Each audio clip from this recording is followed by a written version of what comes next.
Happy February 1st to our friends and colleagues at Swta Nation. I want to thank Kristen for inviting me to be here today, at least electronically. I'm very sorry that I'm not with you in person. Today, we're planning an important meeting that was rescheduled from last week because of our bad weather. The meeting deals with what we call the capital solutions that you may have heard about in the last several weeks, our national program to make capital and vehicles available at very low prices with financing to community and public transit agencies around the nation. That important negotiation is the thing that keeps me from being with you on this important occasion today.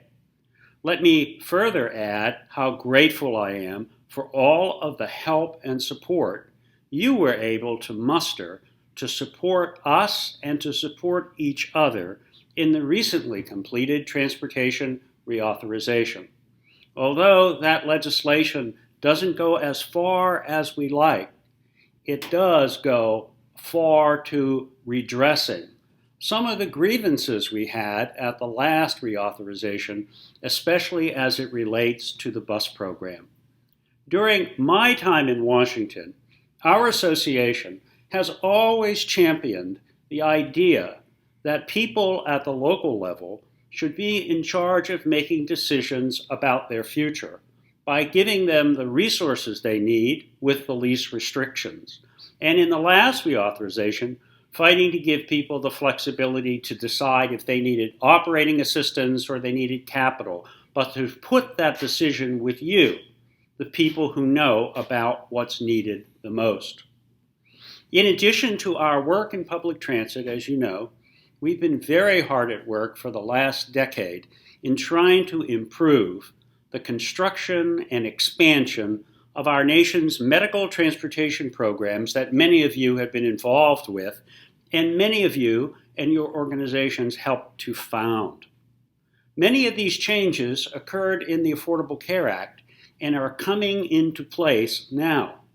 Across the nation, the need for transportation is growing, but it is growing in different ways and requires flexibility in the delivery of transportation services.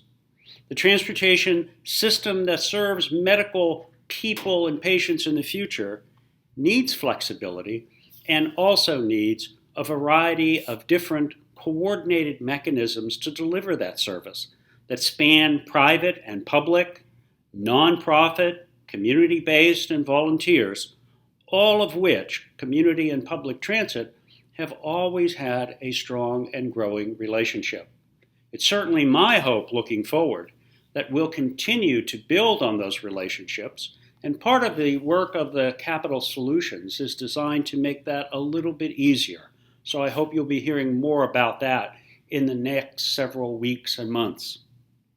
As you know, we're also committed to the concept here, as I was when I lived back in our region, to the idea that transportation as we know it should not be restricted to only certain kinds of places and communities and certain kinds of services.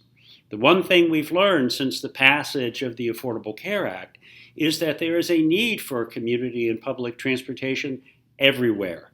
It may not look familiar to us as we know it in the past, but it will continue to evolve to meet demands that people have to get to those places that are so important. As our nation continues to move forward in a healthcare system that is based upon outpatient care and deinstitutionalization, community and public transportation will be more important in the future than they have in the past. 35 years ago, when I was first a SWTA member, we used to worry about whether or not people would want to use public and community transportation. There were people back there in 1981 who believed that public transit would be a thing of the past and that there would be no need for public or community transportation because everybody would have a car. Today we hear people who kind of say the same thing, that everybody will have a self-driving car. Truth is, Community and public transportation are needed now more than ever because the demographics in our country and in your region have changed dramatically in favor of community and public transit. And as we continue this thrust on outpatient services, I can guarantee you that the demand will continue to grow year after year after year. The secret of our success, and the secret of success in your region in particular, has always been deeply rooted in innovation. Some of the most innovative forms of public transportation in the United States developed in the area represented by Swta. Whether you're in Texas or New Mexico or Oklahoma or New Orleans or Kansas or any of the other states, we've seen constructive ways to go about doing this business that people would not have dreamed possible 30 years ago. So I want to encourage you to continue to build on those innovations and continue to work with our association in trying to find new alternatives and paths forward. As you know, no one ever really leaves public transit. As my friend Alan Keeper used to say, they really just transfer.